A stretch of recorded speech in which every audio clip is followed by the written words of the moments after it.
जी students, तो आज हमारा टॉपिक है मोल एंड एवोगैड्रो नंबर। ये बहुत बेसिक चीज़ है और केमिस्ट्री में अगर हम कहें कि इसके बगैर आप केमिस्ट्री को नहीं सीख सकते तो ये बिल्कुल ठीक बात है। तो हम स्टार्ट लेते हैं एक सवाल से। मैं आपसे एक सवाल पूछता हूँ कि what is the atomic mass of carbon. तो क्या है एटॉमिक मास ऑफ कार्बन? 12। शाबाश। अच्छा, यूनिट क्या होगा? 12 AMU या 12 ग्राम? तो बताया आप मुझे। अच्छा, इसने बताया 12 ग्राम। अच्छा, दूसरे ने बताया 12 AMU। तो ये तो कंफ्यूजन है ना। यही कंफ्यूजन को इंशाल्लाह आज हम दूर करेंगे कि एटॉमिक मास ऑफ कार्बन 12 ग्राम है या 12 AMU। देखिए, जैसे कि आपको पता है कि एटम बहुत ही छोटा चीज होता है, इंतहाई छोटा चीज है। यानी अगर आप किसी पेपर के ऊपर एक फुल स्टॉप पुट करें अपने बॉल पॉइंट के थ्रू, तो इस फुल स्टॉप में करोड़ों की तादाद में या उससे भी ज्यादा एटम्स होते हैं। तो एटम इंतहाई छोटा चीज है, इसको हम देख नहीं सकते, बल्कि इसको हम माइक्रोस्कोप से भी नहीं देख सकते। अगर 10,000 एटम्स एक दूसरे के साथ जुड़ जाए तो फिर भी हम उनको देख नहीं सकते। तो इतना छोटा चीज है, तो इसका मास 12 ग्राम नहीं हो सकता, क्योंकि 12 ग्राम बहुत बड़ा मास है। यानी ये मार्कर को आप कंसिडर कर ले। इसका मास तकरीबन यूं कह ले कि 12 से 15 ग्राम तक होगा। तो अगर कार्बन का एक एटम 12 ग्राम होता तो फिर तो ये बहुत बड़े एटम्स होते और इसके ऊपर हम क्रिकेट भी खेल सकते। तो इसका मतलब ये हुआ कि कार्बन का एटम 12 ग्राम नहीं है। इसके लिए बहुत छोटा यूनिट हम यूज करते हैं, एटॉमिक मास यूनिट। तो कार्बन का एक एटम जो है वो 12 AMU है। ठीक है, तो इसको हम थोड़ा सा, कार्बन का एटम कितना हो गया? कार्बन का एक एटम हो गया 12 AMU। ठीक है, इसको हम एटॉमिक मास ऑफ कार्बन कहते हैं। अच्छा, अगर हम एटॉमिक मास को ग्राम्स में एक्सप्रेस करें, 12 ग्राम्स, तो अब इसको हम कहते हैं मोलर मास ऑफ कार्बन। इसको कहते हैं मोलर मास ऑफ, यानी कार्बन। 12 AMU में हम बात कर रहे हैं 1 एटम ऑफ कार्बन की। We are talking about a single carbon atom. लेकिन 12 ग्राम में हम एक एटम की बात नहीं कर रहे, बल्कि इसमें हम 1 मोल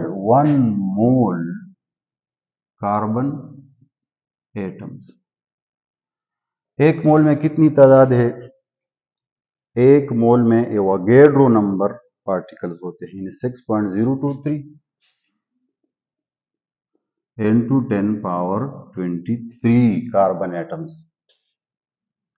कितने कार्बन एटम्स हैं हमारे पास? बहुत सारे कार्बन एटम्स।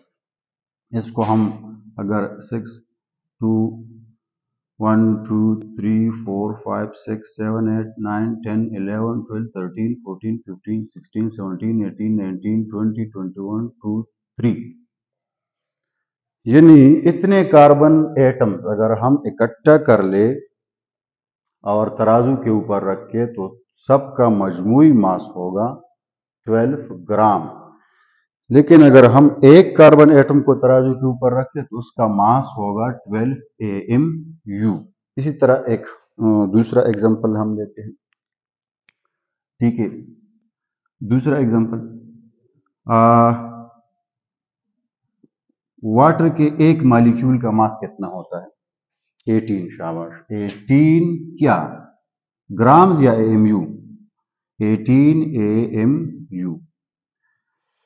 लेकिन अगर हम इसको इसको क्या कहते हैं? इसको कहते हैं मॉलिक्यूलर मास ऑफ वाटर। इसको कहते हैं molecular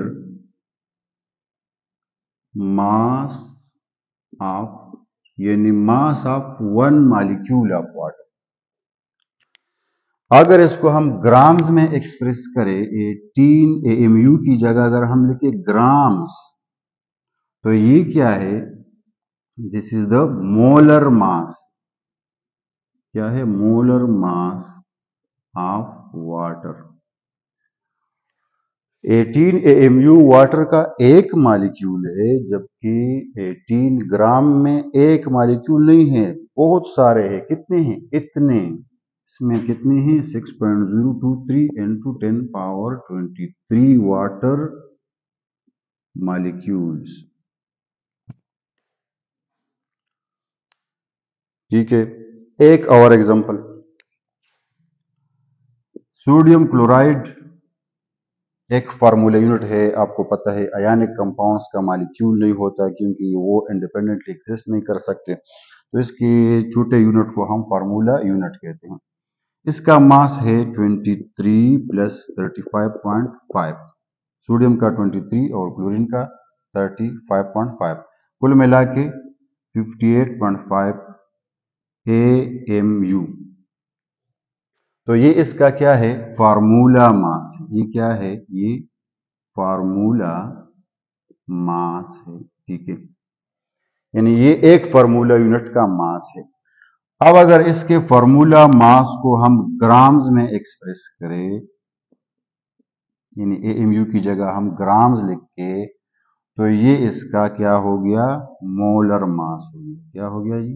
molar mass of N A Cl। तो 58.5 AMU जो है ये एक फार्मूला मास है, जबकि 58.5 ग्राम्स एक फार्मूला मास नहीं है, बल्कि इसमें बहुत सारे, कितने? तो वो गेड्रो नंबर ऑफ NaCl यूनिट्स है। ठीक है, फार्मूला यूनिट्स। तो खुलासा ये हुआ कि अगर हम किसी एटम के एटॉमिक मास को ग्राम्स में एक्सप्रेस करें, किसी मॉलिक्यूल के मॉलिक्यूलर मास को ग्राम्स में एक्सप्रेस करें, या फार्मूला यूनिट के फार्मूला मास को हम ग्राम्स में एक्सप्रेस करें, तो फिर उसको कहते हैं मोल। ठीक है, when atomic mass of an atom, molecular mass of a molecule और formula mass of A formula unit. Definition को आप देखें, when atomic mass of an atom, ये एटम का एटॉमिक मास है, molecular mass of a molecular mass of a molecule or formula mass of a formula unit, formula mass of a formula unit is expressed in grams rather than AMU, then it is called mole। ठीक है, और Avogadro number क्या है? ये number of particles है। Number of particles है। Particle से मुराद atoms भी हो सकते हैं, पार्टिकल से मुराद मॉलिक्यूल्स हो सकते हैं, और पार्टिकल से मुराद आयंस भी हो सकते हैं। तो the number of particles in one mole of acid, एक मोल में जितनी तादाद है जर्रात की, पार्टिकल्स की, तो वो कितनी है?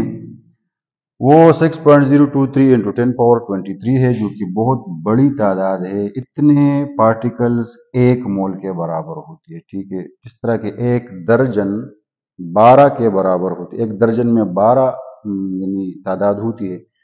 इसी तरह एक मोल में इतनी तादाद होती है। ठीक है, अगर कोई हमसे कहे कि एक मोल कार्बन एटम्स, तो कितने carbon atoms? 6.023 into 10 power 23 carbon atoms. अगर कोई कहे कि एक मोल वाटर मॉलिक्यूल्स, तो उससे भी मुराद है 6.023 इंटू 10 पावर 23 वाटर मॉलिक्यूल्स। ठीक है,